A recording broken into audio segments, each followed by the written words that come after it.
watching The 7 from WATE 6 on your side.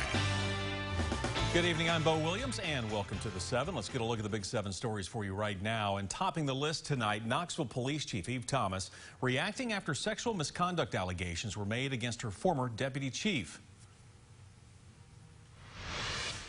I'm horrified. I don't have words for how deeply disappointed and how horrific this is to me, especially as a female officer in this department.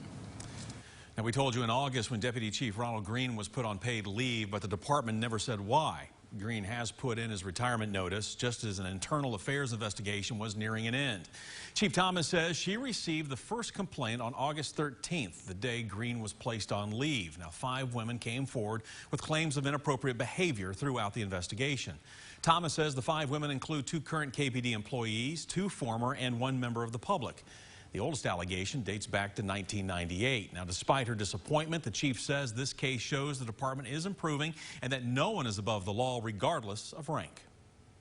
Our expectation is that KPD employees treat their fellow employees and those we are sworn to protect in a way that makes them feel safe and respected and valued at all times, both while on duty and off duty. Thomas noted she cannot stop an employee from retiring. Right now, Green is not facing any criminal charges and will receive retirement benefits. He denies all the claims. And for more on this story, check out our website at WATE.com. Next, here in the Big 7, President Biden surveying the tornado damage in Kentucky today. We're told at least 88 people are dead across 5 states, and at least 24,000 are still without power in Kentucky alone. This was the nation's deadliest tornado outbreak in more than a decade. The president speaking with victims in Kentucky face-to-face, listening to their needs while seeing the devastation firsthand. The government's going to cover 100% of the cost. 100% of the cost for the first 30 days for all the emergency work, from clearing everything to every single cost the federal government's going to take care of. Now, the governor of Kentucky is expecting the death toll to climb, with more than 100 people still unaccounted for tonight. And now there is concern about yet another storm system making its way across the U.S. Heavy rain expected in already hard-hit areas. And we're also learning multiple workers injured in the collapse of the Mayfield Consumer Products factory are filing lawsuits against the company. Employees have reported they were told leaving the factory during the tornado would cost them their jobs. Attorneys of the victims stated the allegations will include serious violations of workers' safety laws, as well as a massive cover-up scheme discovered in just the past 24 hours. The company that owns the factory is denying those reports.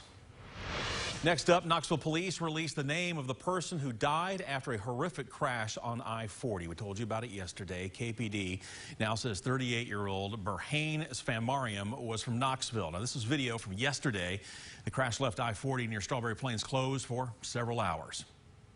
One other person was sent to the hospital following this crash. Reconstruction investigators are now continuing to look into what caused the crash, and of course, we're going to be sure to update you as we learn more details.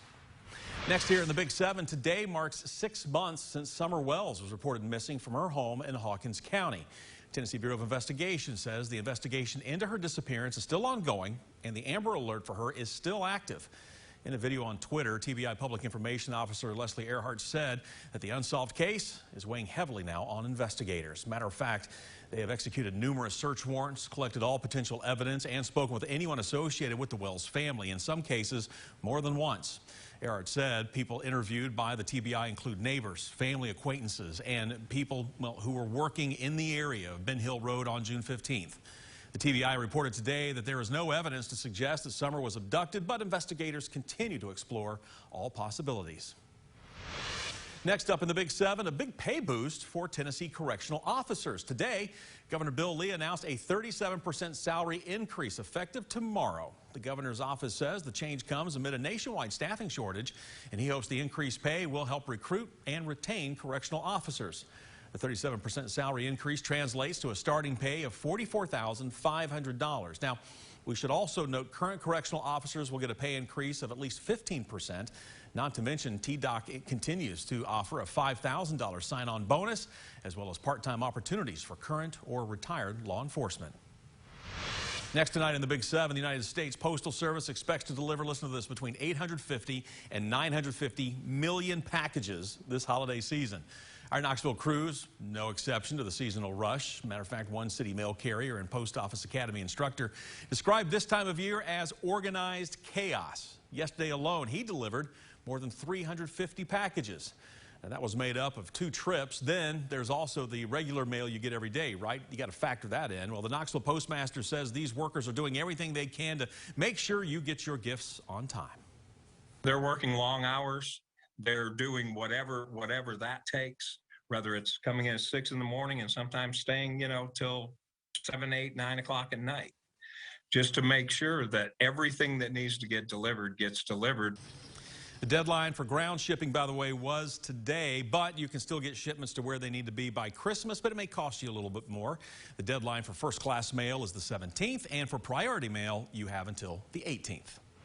And rounding out the Big 7, it's been a big day for the Tennessee football program, adding 19 new players to the roster on signing day. Josh Heupel's first recruiting class includes 19 total commits, including 6 4-star prospects. The Vols got what they hope as the quarterback of the future in Taven Jackson out of Indianapolis. He also gained a couple of speedy wide receivers and a running back in Dylan Sampson out of the Baton Rouge area. Love this group. I think we had 10 captains that came out of these 20 guys. Multiple guys won state championships, guys that know what it takes to win, the dedication, focus, and strength and endurance that you got to have to win. And excited about these guys coming in. Believe that we'll have a good portion of them that will show up in January. Head coach says recruiting plays a vital part in winning games. Today, he helped the Vols jump up to the 13th ranked class in the nation and 6th best right now in the Southeastern Conference. All of this according to 24/7 Sports.